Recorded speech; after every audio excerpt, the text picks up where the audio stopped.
But so anyway, I'm just going to jump right into things and first just set the stage for the kind of thing that I'm thinking about in this paper, which or in this talk, which you'll probably be familiar with because I think you're an audience that does a bit of Bayesian methods, but we'll do a little introduction anyway.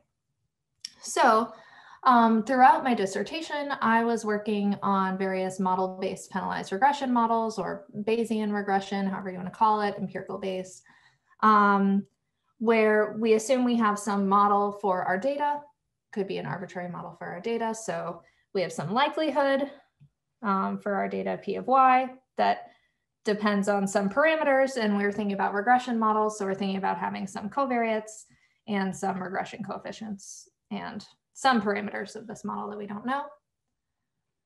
And we also assume that we have some prior distribution for our regression coefficients in these problems that has some form that we denote here by f. And so we'll talk about that a little bit more in a moment. And so I was thinking about problems in general where we want to use model-based penalized regression because we have some data that's going to guide the choice of our likelihood.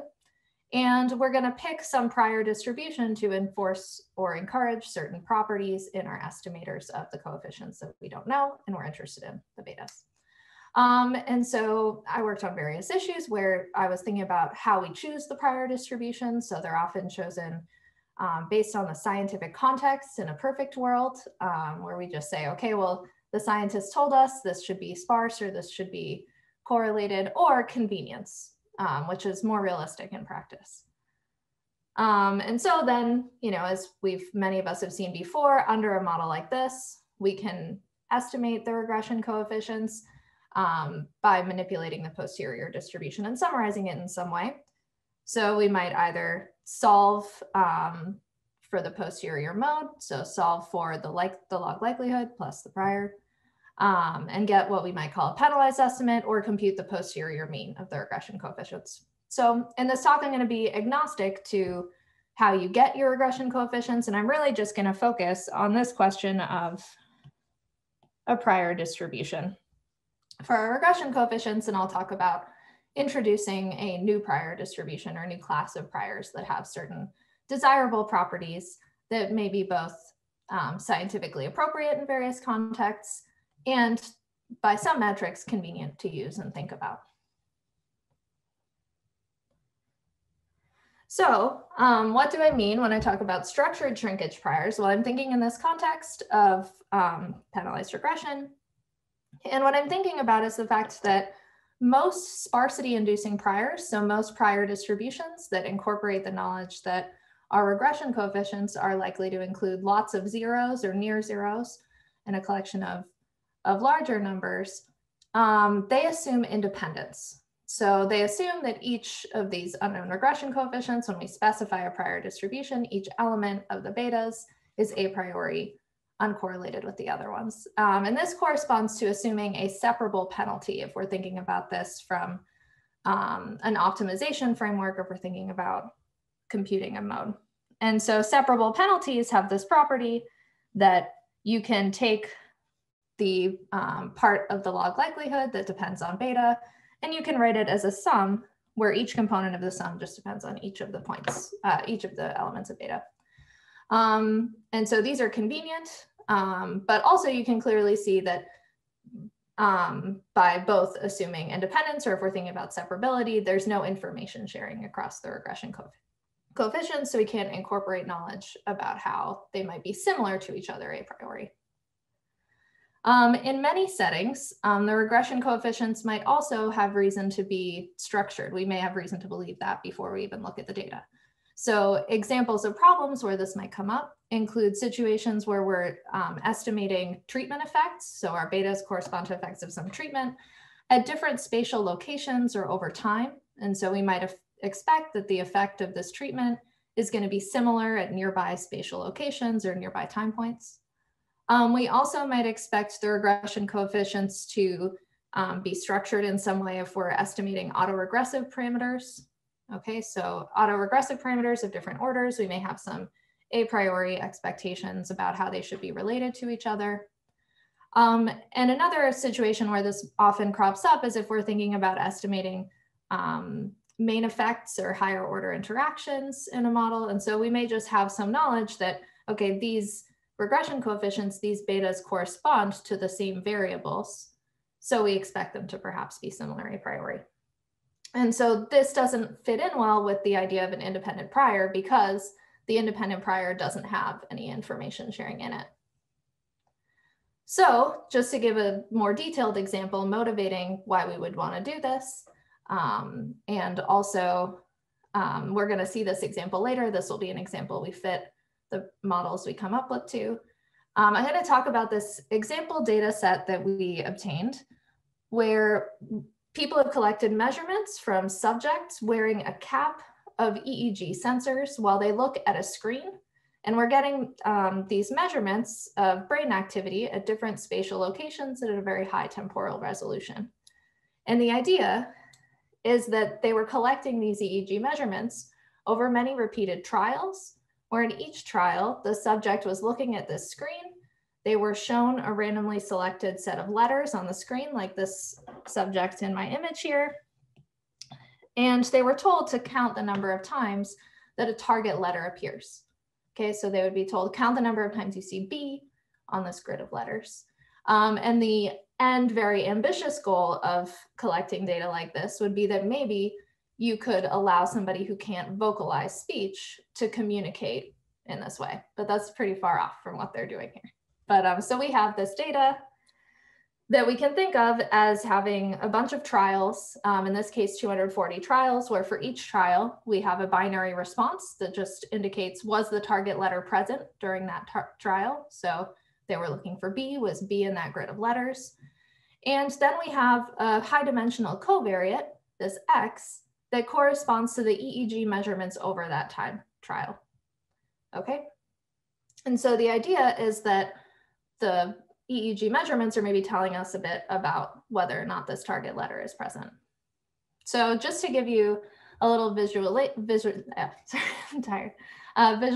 of this data, this is what the data looks like. And I'm showing this plot because there's not obvious visual trends. So in this first column, we can see the measurements over time and a bunch of trials where the letter was not present. And then in the second column, we're seeing a bunch of measurements over time when the target letter was present. And those don't visually look that different. So who knows, maybe there's no signal here, maybe there's nothing going on. But if there is something going on, we're probably going to need a bit of complex machinery to extract the signal from this data. And each of these rows just corresponds to the measurements at different channels, which correspond to these different sensors on the person's head. So those are spatially related to each other. Okay, so given the scientific context of the problem and everything we've talked about so far, it's reasonable to think that we're going to expect that only some of the channels and time points are relevant for this problem. So if the EEG measurements are telling us anything about whether or not the target letter is present, we only think there's going to be something going on, maybe at these certain time points, or just maybe at some parts of the brain, because we know some measurements are more associated with this process than others, or at least the scientists say that. And so this suggests that it's appropriate to assume that our regression coefficients should be exactly or nearly sparse. So we should have a lot of zeros. But we also are going to expect that channels that correspond to similar locations on the brain and consecutive time points are probably likely to be similar. Okay, so it's also reasonable to expect that our regression coefficients should have some correlations across space and time. And so maybe if we can incorporate this information into our model, we could extract some signal a little bit better from this really noisy data. And so the hope is that if we could do that, we could get better estimates of the regression coefficients. So we could get a better sense of at what time points and at what spatial locations are the EEG measurements really changing relative to when the target letter is shown. And maybe we could get improved out of sample prediction, hopefully. So we could do better at taking an EEG and predicting if someone was seeing the letter at that time. So what was our approach to this? Well, so as I mentioned, most of the priors that people work with are independent priors, although there are some exceptions to that rule. And most independent prior distributions for regression coefficients can be written as a normal scale mixture. So in most cases, so with almost every prior distribution you're familiar with, so the Laplace distribution, the horseshoe, all of these, the normal gamma prior, they all can be written as our regression coefficients are equal in distribution to the elementwise product of a bunch of stochastic scales and a normal random vector. Okay, so we have S and Z, those both have P unique elements if we're talking about a P-dimensional regression coefficient vector. And so we just have one element of S for each element of Z, and this is just elementwise product. And so we can assume, or sorry, to get these prior distributions, we usually can write them as this elementwise product where the Z's are normal. And then we get different prior distributions by picking different distributions for the S's. Okay, so if we assume that the scales are exponential, we get a Laplace prior distribution, and so on and so on. So our thought was, well, a natural approach to defining a nice class of dependent priors that will maybe be able to reflect expectations of sparsity and structure would just be to pop a covariance into that normal model, okay?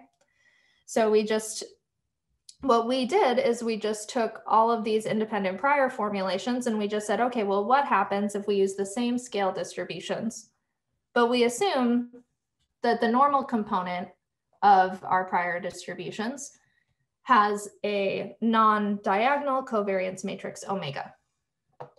Okay. But dependence introduces challenges. So even though this is a really simple idea that arguably we probably weren't the first people to think of, it isn't that easy to go from writing this down to implementing it in practice, because all of the nice things that are true of these independent scale mixture priors that make computation straightforward break when we introduce dependence.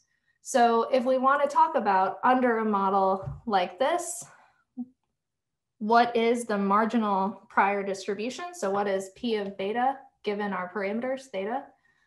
That isn't a tractable distribution. That's not something we can write out in closed form without an integral when we have this omega matrix in our model. So we can't compute those integrals, and also the distributions of the scales, the S's, given the regression coefficients, so the full conditional distribution of those, isn't going to be a standard distribution. So a lot of the computation under these independent priors relies on the idea that, well, if we rewrite our prior in this way, then the distribution of the full conditional distribution of the scales, given everything else, is something that's easy to work with in some way. And so that isn't going to be true anymore. So that's why this isn't quite as straightforward as one would hope. So first, before we go further and talk about how we would actually use these prior distributions and how we'll surmount those challenges, I'm going to compare this formulation of structured prior distributions to what is already out there. So I feel like you can group the existing methods into about 3 categories. And they can all be sort of fit into this framework of assuming that our regression coefficients have this scale mixture form. Okay, so one class of prior distributions that people have developed, they deal with the computational challenges by saying, okay, well, let's let our covariance matrix just be proportional to an identity matrix. It's the dependence that's causing us problems. But then let's introduce dependence in the scales. Okay, so that's how we'll get our dependence in the betas, so that instead of introducing it in the Z's, we'll introduce it in the S's. Well, these are a little bit dissatisfying because if you write out what the prior variances of beta under one of these priors, they actually lead to uncorrelated regression coefficients a priori. So the thing that we did to make computation a little bit more straightforward here has also destroyed a bit of the structure that we were hoping to have. I mean, you can still have dependence in the distribution of the betas, even if they're uncorrelated, but it just doesn't seem very intuitive. Like if I want to use a prior distribution that allows for dependence, I would hope it would allow for correlations a priori. So it also doesn't even help that much in terms of implementation. So it isn't that helpful in that way. So papers that take that sort of approach include Dan Koval's paper. That's just a bunch of references of these different methods. I believe Van Gerben's paper perhaps as well. Okay, so that's one class of methods that are not very satisfying, I think. Another alternative are what I call elliptically contoured, or they correspond to group lasso penalties if you're thinking about things from an optimization standpoint. And we get prior distributions like this by taking our vector of unique scales and just saying, okay, our vector of scales is just going to be equal to a single shrinkage factor that's applied to all of the z's, okay? And so these are dissatisfying in a sort of different way because they say that the entire vector of regression coefficients are going to share a single shrinkage factor. So that means that if I'm thinking back to my example where I expect some of the regression coefficients to be sparse, but also structured, it's going to be a little frustrating because they're not going to have their own scales anymore. I'm just going to have this sort of one parameter that I can work with that will shrink the whole thing or not at all. They also don't generalize their independent counterparts, which is a little strange. So if you look up in a textbook, what is the multivariate Laplace distribution, you'll get something that falls into this framework, this elliptically contoured distribution framework. And something that I found a little bit strange about that distribution is that if you make the dependence in the traditionally defined multivariate Laplace distribution go away, you don't get a bunch of independent Laplace random variables. You get something different. Okay, so it seems desirable that as we're building these prior distributions, we would also want to define priors that generalize what we already like to use if we don't have dependence. So that's the issue with those. And then one other group of prior distributions that sort of addresses this problem are priors that correspond to the fused lasso or other structured penalties. So those are defined sort of from a penalty perspective where they say, okay, well, let's think about the mode optimization problem. What would induce dependence in my regression coefficients while retaining sparsity? And those can be also written in this framework. But if we try to write them in this framework, the elements of our covariance matrix that we've popped in here are also going to be random variables.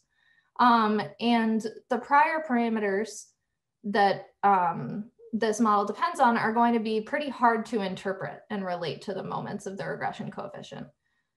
So I think this matters because I just, even though I use Bayesian methods, I'm always a little skeptical when I have parameters that I can't think about what they mean.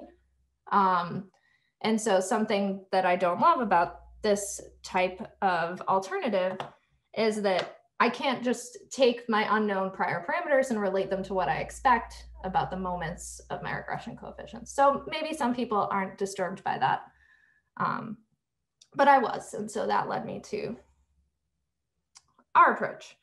So in our approach, we considered several different formulations of structured priors by changing the distribution of S, our scales. So the first one is first because it's a little different from the rest. So the first one that we considered was the distribution we get when we assume that our stochastic scales, our S's, are also normally distributed with some other covariance matrix psi, okay? And these are awkward to think about a little bit. So we're saying that our regression coefficients are equal to the elementwise product of two normal random variables. But they're actually pretty easy to work with if you're thinking about using a Gibbs sampler to do your computation, because they yield a quadratic log likelihood in the full conditional distributions. Okay, so if I'm thinking about estimating things under this model, this is pretty straightforward. And I can relate the psi parameters and the omega parameters to the variance, the prior variances in the fourth order moments of beta. So I can write out an equation that says the variances in the fourth order moments of beta are equal to these functions of my covariance matrices a priori. Okay, so this is one sort of weird class of priors. And we also developed a special case where we assume that the prior, the elements of omega and sigma are equal in absolute value, which we'll talk about later why that was necessary. Well, I'll talk about it now. The reason why we developed a special case is because in this special case, just the variances alone of the regression coefficients determine the unknown elements of omega and psi, my parameters. So I have a simpler relationship between my prior variances of my betas and my unknown parameters. Okay, then we had two other classes of priors that we developed under this method that generalize things that are really common in practice. So one we got by assuming that the squared variances, the squared S's, are themselves IID gamma random variables with a shape and rate equal to C. So this, so I just realized, so this generalizes the normal gamma prior, which one of your colleagues who may be on this call, Jim Griffin, he came up with. And I just realized his citation is not on this slide because when I was giving this as my job market talk, people told me to remove it because my last name is also Griffin. And they didn't want me to accidentally give the impression that his work was also my work. So I'm sorry that your name is not on this slide. That's why. But so this generalizes these normal gamma distributions that Jim has done a lot of work on. And so then these structured distributions have parameters omega and this parameter C that determines how much shrinkage is imposed under these distributions. And then the one other generalization that we worked with is a generalization of the power bridge penalties. So we assumed that our squared scales have this kind of crazy sounding distribution, the polynomially tilted positive Q/2 stable distribution, which sounds awful. But when we have scales distributed according to this distribution, then when we integrate them out and talk about the marginal distribution of the regression coefficients under independence, we get LQ penalties. Okay, so we get prior distributions that just depend on the exponential of the LQ norm of our betas. So they turn into something nice, but this sounds horrible. Okay, and those have our parameter omega that determines the structure and then a Q parameter that determines the amount of shrinkage imposed. So this is kind of a lot and we'll put it all together in a flowchart.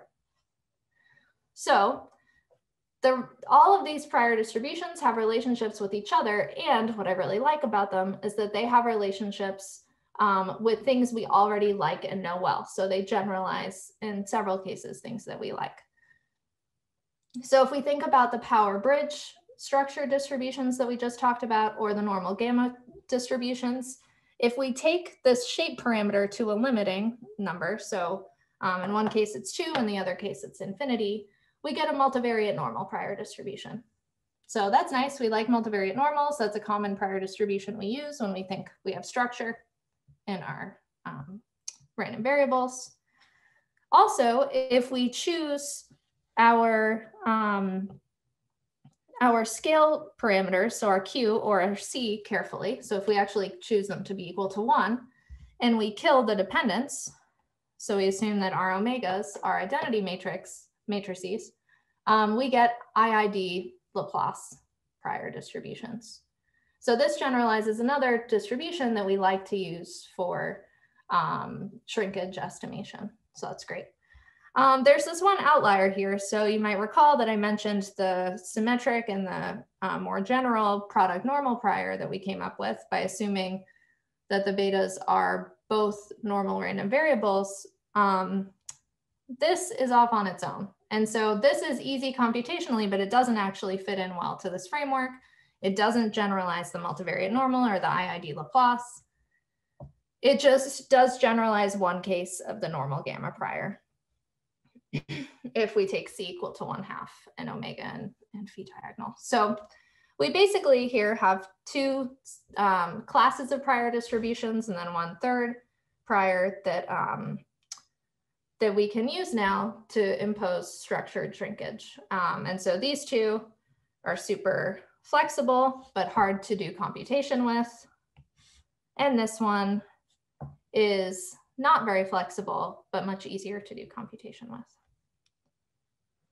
Okay, so before we go further into the details of how to work with these prior distributions, I want to actually show you what they look like to help you understand how they impose the properties that I was motivating them as imposing.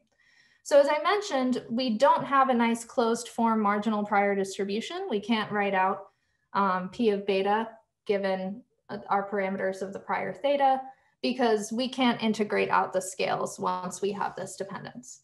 So we can't just visually examine the closed form of what these prior distributions look like. So what we're going to do is we're going to simulate regression coefficients from these distributions. They'll have univariance and a little bit of correlation of rho equals 0.5. And we can look at the prior density contours to understand how shrinkage and structure are being imposed by these prior distributions. We can also examine their behavior along the axes and at the origin, which will tell us how they're still enforcing this sparsity in our regression coefficients. And we'll also look at the prior moments a bit to talk about what is the achievable structure under each of these priors. So what we're going to see is that there is a tension between assuming a structured multivariate random variable, so a structured prior, and a sparse prior, and that you can't kind of have arbitrarily much structure while retaining really aggressive shrinkage. Okay, so first we're going to look at the prior density contours, and if you've taken a class in machine learning in the past 10 years, or if you've worked with the lasso, this is going to look familiar to you at first. So a way we often understand the types of shrinkage imposed by these priors is to make a prior density contour, which here, this is the prior density for an IID Laplace prior. So it just has this diamond shape.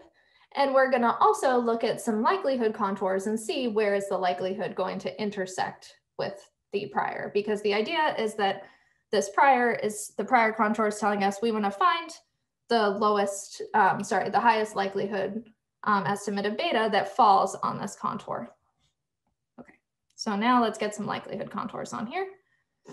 So if we had likelihood contours, so if our data suggested that our betas should both be positive, then we would get an estimate around here if we use this independent prior distribution. So we would set one of the betas equal to 0, and our likelihood contours would intersect with our prior contours at one of these edge points. And so this is why the lasso gives sparse solutions and why the Laplace prior gives this aggressive shrinkage towards 0 and sparsity in the mode. But so this is what the usual thing does. So what happens when we introduce dependence? Well, when we introduce dependence, this is a prior density contour for our generalization of the Laplace prior that has dependence. And so we can see that it kind of just gets warped. So our density contour shrinks in for values of beta that are opposite in sign, and it shrinks out like this for values of beta that are the same sign.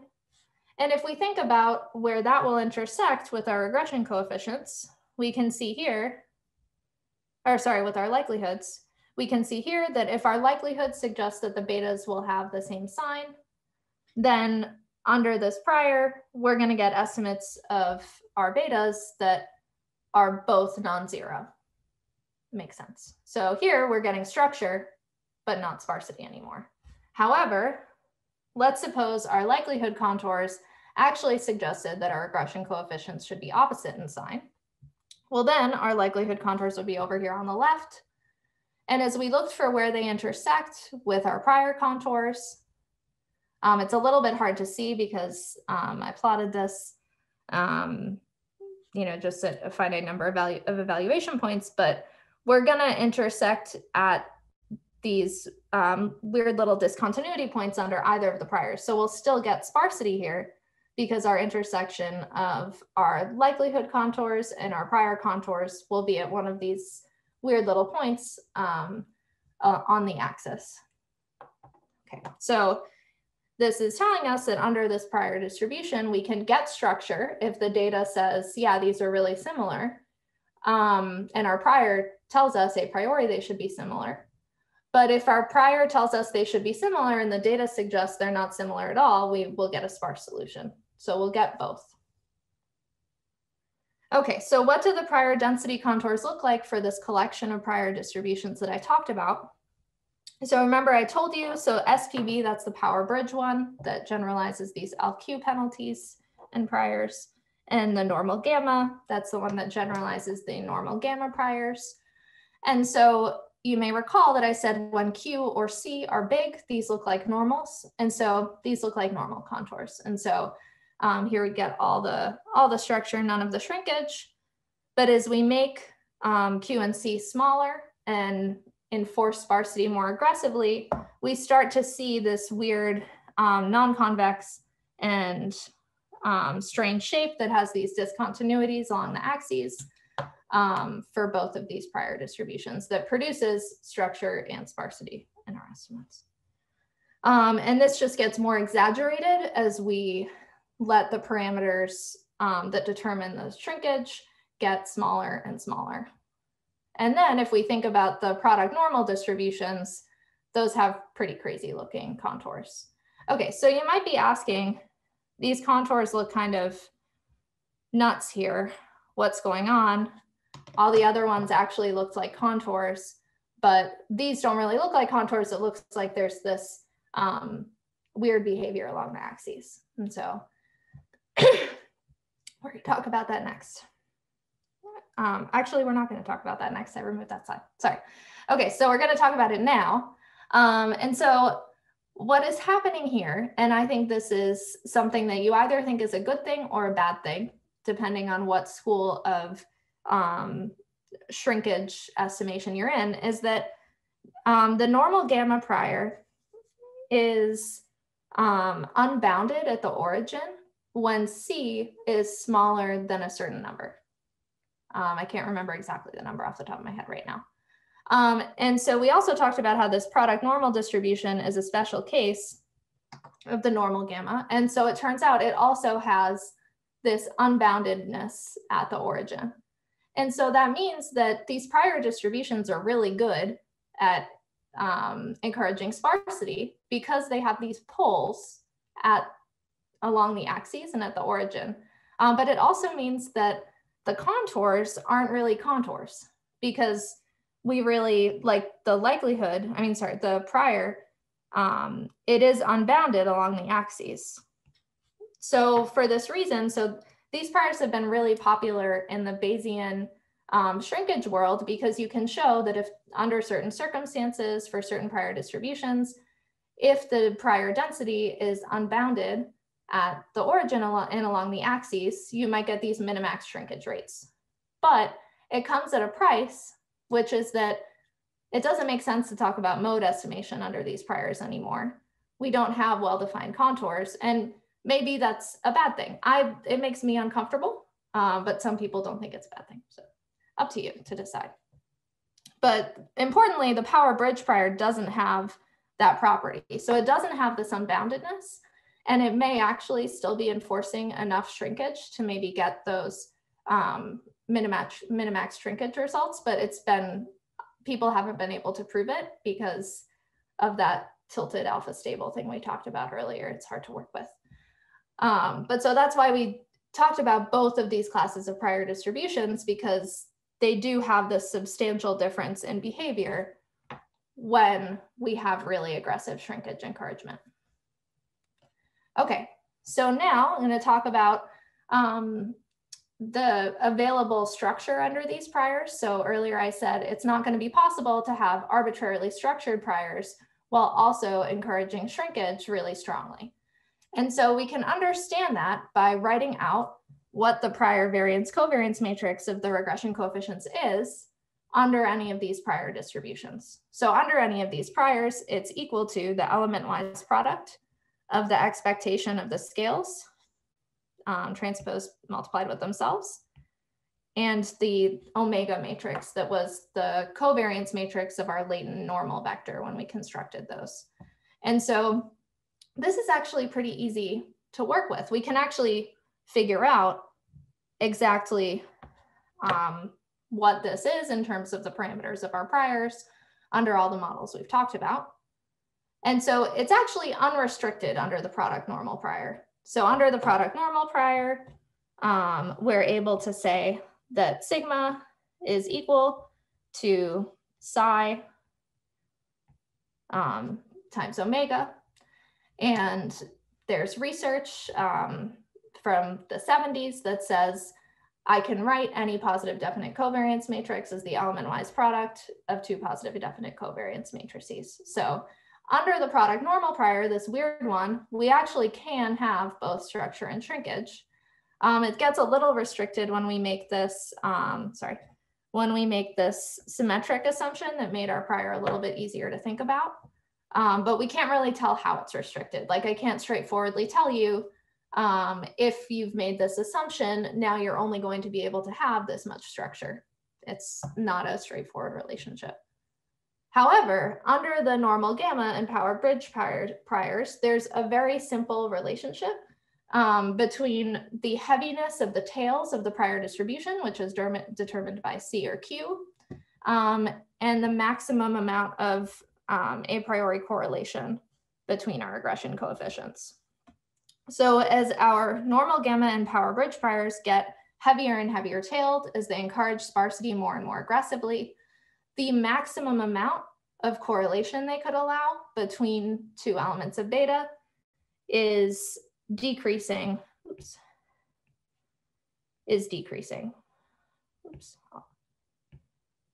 Okay, and so as we use really sparsity inducing priors, we're not going to be able to have very big marginal correlations at all. And it's going to be worse under the power bridge prior. It's going to be worse under the normal gamma prior than under the power bridge prior. So the power bridge ones, they can accommodate a little bit more correlation even when there's aggressive sparsity encouragement. Okay, and you can kind of imagine why that's happening. So I think I pulled the slide on it for time. But if we think about those prior contours we were looking at earlier, we get sparsity by having this discontinuity along the axes. And we can even just think about, if we're thinking about a prior distribution, you get sparsity by having concentration along the axes, but you get structure by having concentration off of the axes along a diagonal, for instance, if you have a correlation of 0.5. And so as you're enforcing more and more sparsity, you're imagining you have more and more prior density along the axes, and that's going to have this weird interplay. You can't really have both at the same time. So it kind of makes sense intuitively. Okay, so having talked about these properties a little bit, let's talk about computation. And this was the big headache here, and this is why I'm still working on this a few years later, because when you saw the first version, we had really only half solved the computation part, and now I would say it's 3/4 solved. So we can do some things, but not everything we'd like to do.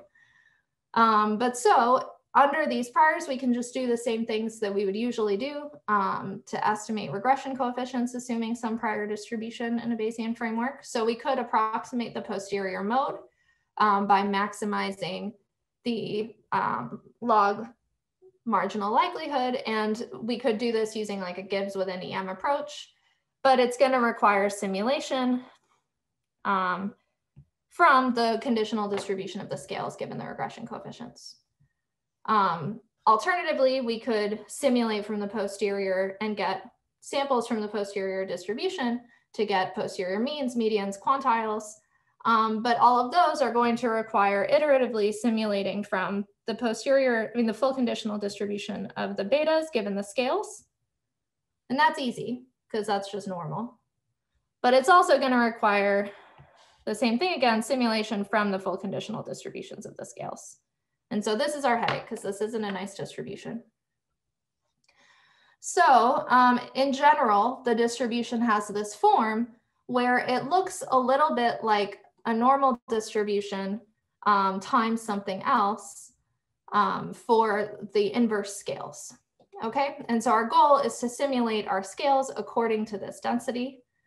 And what we ended up doing is we creatively implemented elliptical slice sampling to do this. We found that was the most effective option for what we were trying to do here. It was developed originally with for densities with a normal component, but it's been generalized to work for arbitrary densities. And the general idea, if you're not familiar with it, is you transform the variable that you want to simulate to a continuous vector and a vector of angles, basically. And so you're going to make proposals of the continuous vector, and then you'll rotate them by simulating new angles. You're not going to have accept or rejection, really. You're just going to have these rotations that may be tiny if your algorithm is mixing poorly, but it can be pretty convenient to implement and worked well here. So the difficult thing is thinking about, well, this will work best if we can have good proposals of our scales. So this is just like if we were doing Metropolis Hastings or not slice sampling. The idea is that we need a good guess of the scale distribution. And so we did that in this paper by simulating from a t-distribution, an independent t-distribution, with a mean m and variances v squared and some degrees of freedom, because we know that we're assuming these heavy-tailed priors. Our posterior will probably be somewhat heavy-tailed, so we really want to use a t.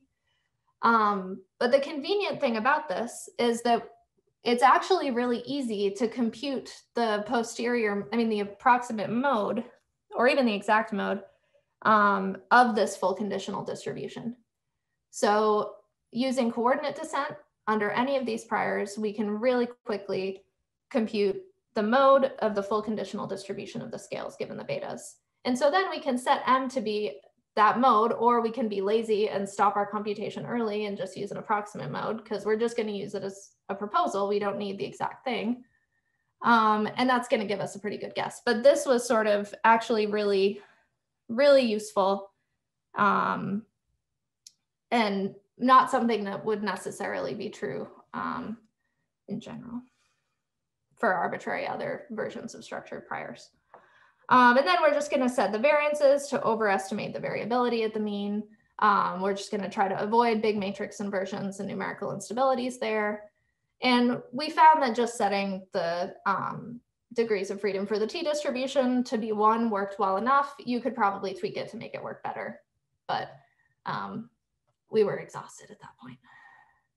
Okay, so then once we have this method for simulating from the full conditional distribution of the scales, the only other thing that we really have left to talk about is how do we specify the hyperparameters. So we have the C parameter, which we're just going to treat as fixed. We're not going to talk about specifying that for now in this talk. We're just going to say, given the problem, you're going to try out a bunch of values and pick the one that seems best according to some criteria, maybe AIC, BIC, or the likelihood, I don't know. But what we were really concerned about was we have these matrix variate hyperparameters. So we have the omegas, and in the case of the product normal distribution, we have these psi parameters. And it's going to be pretty hard to, if we want to do something empirical Bayesian, which Peter and I like to do, it's going to be a little tricky. So we could do maximum marginal likelihood and just maximize this marginal likelihood that isn't available in closed form with Gibbs within EM to get empirical Bayes estimates of our omegas and our sigmas. But realistically, that doesn't work very well, or at least it didn't for the problems we were looking at. So the nice thing about the prior distributions that we developed is that it's actually really easy to obtain method of moments estimators of our matrix variate hyperparameters. So I talked about how we can easily write out the prior variance of the betas under any of these models. That was sigma. And so we can estimate that prior variance in many situations. And then the relationship between sigma and omega, which we don't know, is quite simple once we've picked our prior. So we can either do this exactly for a linear model, and for a nonlinear model, we might be able to do some approximation that would work reasonably well.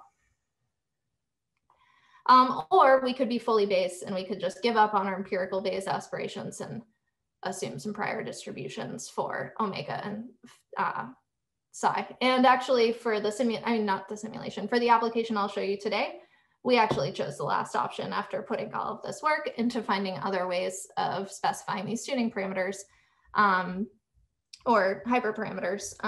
In some future work that isn't in my slides yet, we actually did succeed at finding some situations where you can do this method of moments estimation, which is quite nice, but we won't talk about that today. So for today, we just decided to be fully Bayes.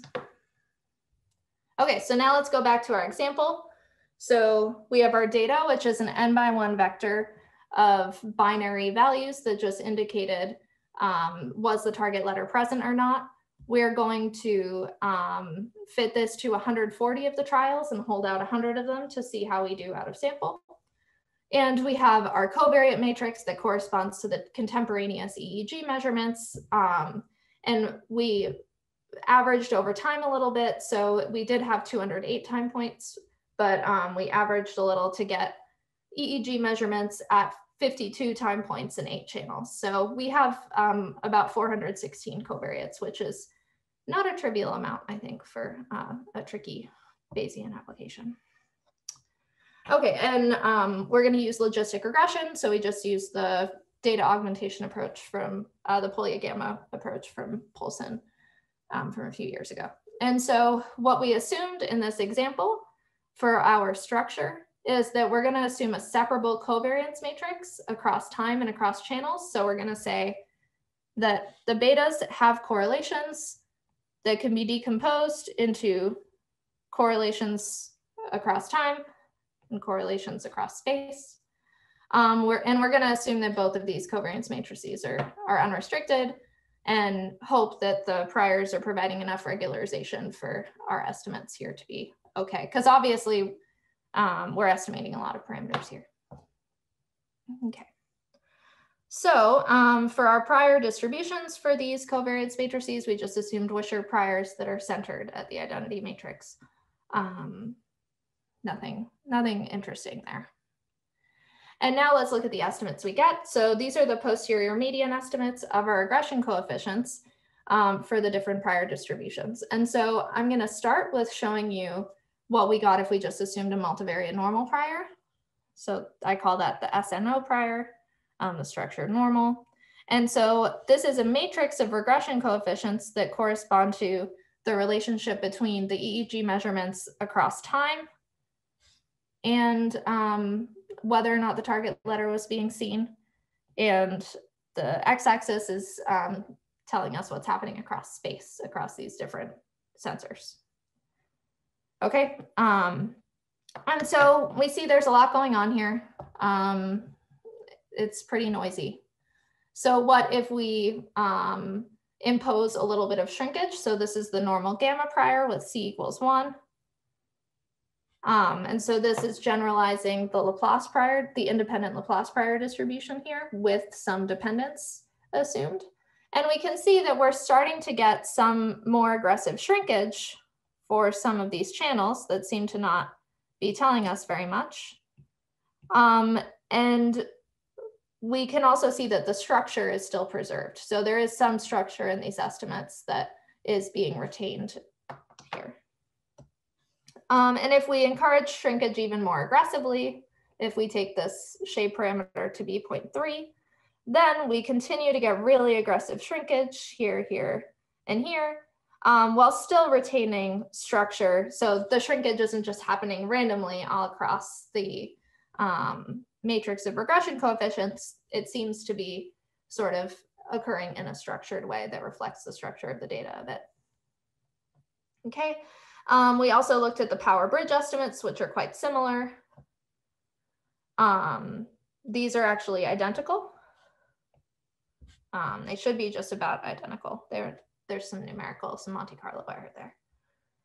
And then the product normal distribution here, it was shrinking too aggressively in this case. So this was something that we needed to go back to the cutting board and think about what we were doing that was causing this super aggressive shrinkage here.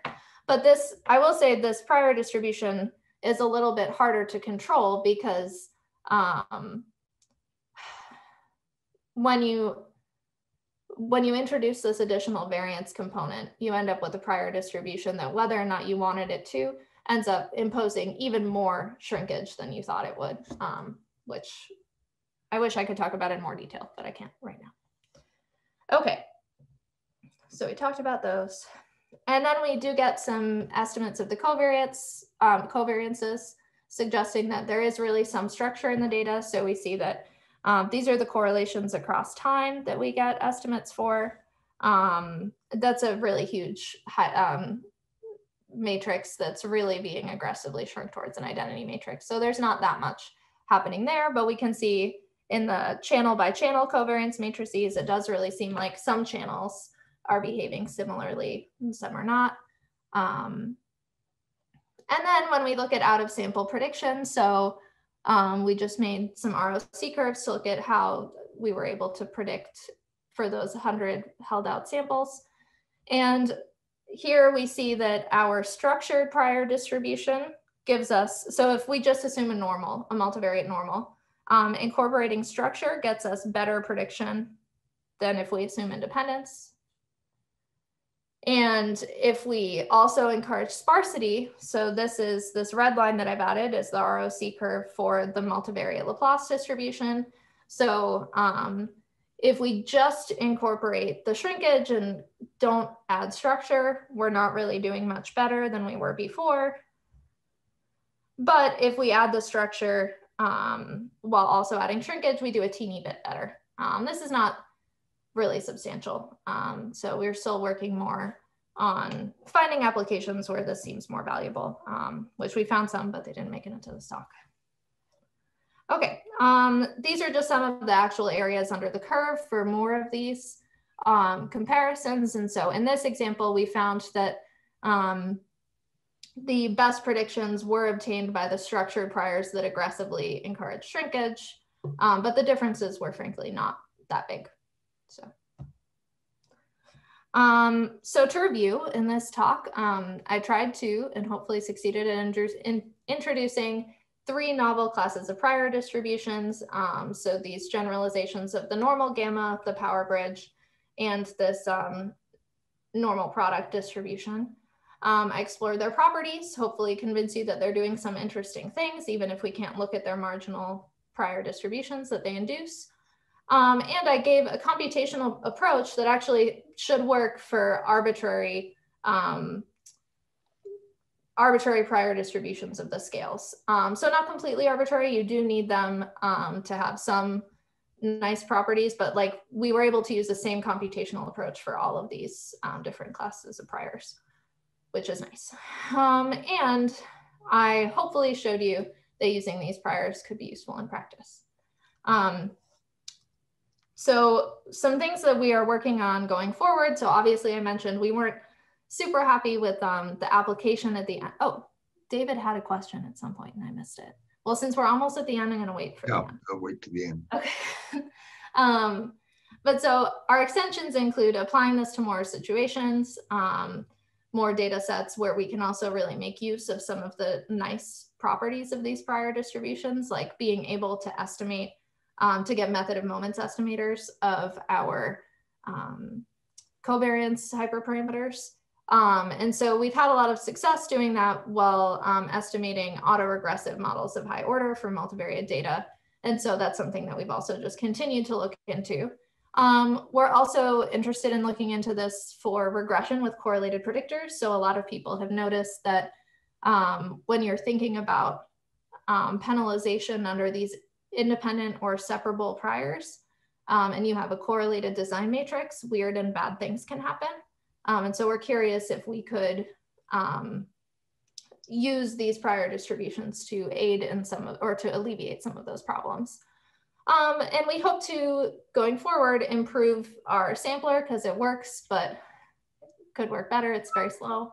And we'd also like to make the posterior mode approximation tractable, because one of the benefits of the distributions we've come up with is that we can compute the posterior mode under some of them. So that's great, maybe, if we can do it. Okay, so to conclude, I'd just like to acknowledge my advisor, Peter Hoff. So he's a co-author on this work. And his support was invaluable, and also 2 NSF grants that helped fund this work.